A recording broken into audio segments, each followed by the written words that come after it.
From training with freedivers to learning parkour and even filming underwater, Avatar: The Way of Water was one of the most challenging and game-changing films ever made.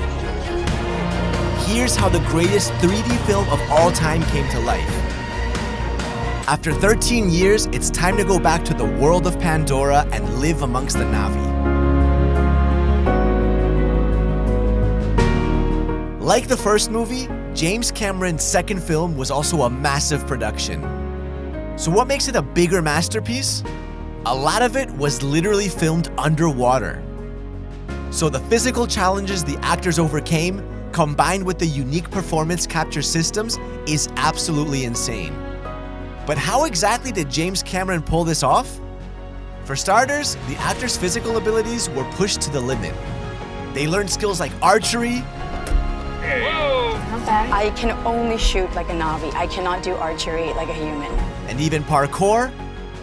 And this, which was particularly difficult for actors like 71-year-old Sigourney Weaver, who plays a teenager. All the diving and the parkour and all those things, I was determined that I could do everything everyone else could. But the most challenging was filming entire scenes underwater. Usually in films, underwater scenes are filmed on dry land. Remember this scene from the first Avatar film, where a Thanator chases Jake over a waterfall?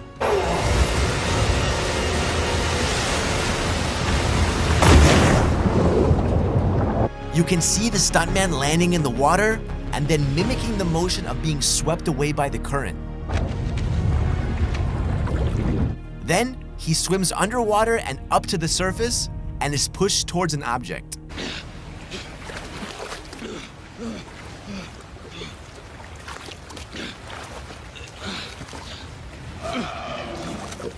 While this technique may have worked for a short scene, Cameron had to find a more natural way to film longer underwater scenes in Avatar 2. The way of water connects all things. So he literally had the cast train with freedivers in Hawaii for months. They learned special techniques to hold their breath for several minutes and stay calm. We did work with world-renowned free divers that train Navy SEALs. He gets us in a meditative state, and he helps us lower our heart rate. He helps us learn how to, through breathing techniques, like put a lot more oxygen into our bloodstream and eliminate a lot more, carbon dioxide, so that we can sustain our breath. But the natural urge to breathe can be strong.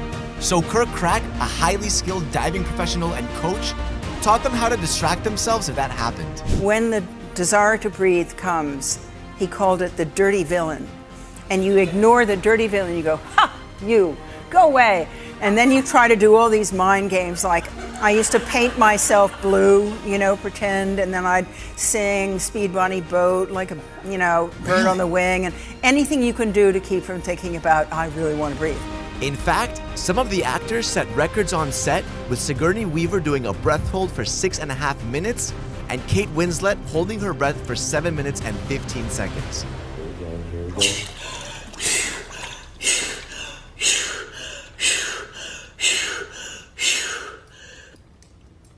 Am I dead? Am I dead? You are alive. You're very much alive. What was that? What do you think it was? I don't know. It could have been 6:10. It could have been 7:10. It was 7:15. If you've enjoyed the video so far and want to see more of these, hit that like button and subscribe to Explained. Actors also had to master acting out emotional scenes underwater and avoid blinking as much as possible. And this wasn't an easy trick either. Your movements are very, very different underwater. So rather than sort of sculling all the time or desperately trying to kick your legs to sort of stay in one place, finding that serenity and that calm, that's another thing. So there's all of that to take care of first. What Jim asked us to do, which was, I thought, hard, was when you're underneath the water, you can't go, you have to pretend you're so happy, you have to go. While professional underwater gymnasts performed the dance scenes for the movie, the actors had to learn to perform natural fluid movements for other scenes. And to help them move faster and more efficiently when needed, The actors had jetpacks strapped to their hands. They also had underwater scooters that looked like rideable aquatic creatures. They called me and because they had these creatures and stuff underwater, and they wanted to make the creatures move. And I had these underwater scooters. I did a movie for Bethany Hamilton, and I turned it into a shark. So the Avatar, when it first started out, they rented a bunch of my underwater scooters, which go like 20 knots or 18 knots underwater really fast, and you can jump out of the water like a dolphin. So they rented those from me, and then they discovered that they probably needed like 30 of them. The technology behind Avatar is equally mind-blowing.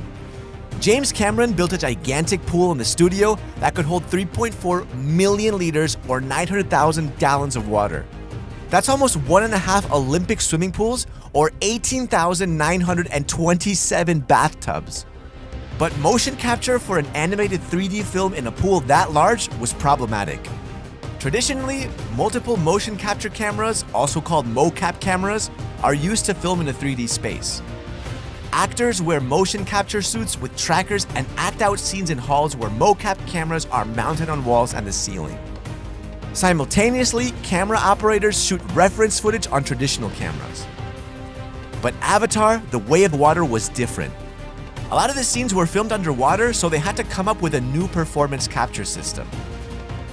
For the scenes on dry land, Cameron used a specifically configured Sony Venice camera with a 3D stereoscopic beam splitting system.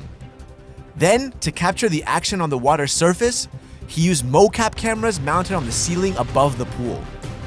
And for the underwater scenes, a large number of special motion capture cameras were built and mounted inside the pool. Even the camera rigs used by the underwater cameramen were specially made. Traditional underwater camera housing wasn't an option for the 3D cameras they were using. On the other hand, the usual IMAX beam splitter rigs weren't an option either because they weigh over 100 kilos. So Cameron got in touch with Powell Actil, who created the Deep X 3D. This rig weighs less than 30 kilos, which isn't a lot when you're floating in water, and they can be operated by just one person. The cameras were also combined with custom Nikonos submersible lenses, which gave them clean, distortion-free 3D IMAX footage. Besides this, the actors wore head-mounted cameras as well and had waterproof markings on their face to record expressions for animations. But there was one last issue. The cameras were having a hard time focusing on the white motion trackers on the actors' suits, so they filled the surface of the pool with thousands of white opaque balls. This helped cut the light reflections in the water without obstructing the actors from reaching the surface whenever they wanted. Avatar: The Way of Water was finally brought to life by VFX house Weta Digital. And one thing's for certain, this film will not only break records once again, it will also transform the future of underwater filming and motion capture. Are there any amazing facts you know about the new Avatar film? Tell us about it in the comments.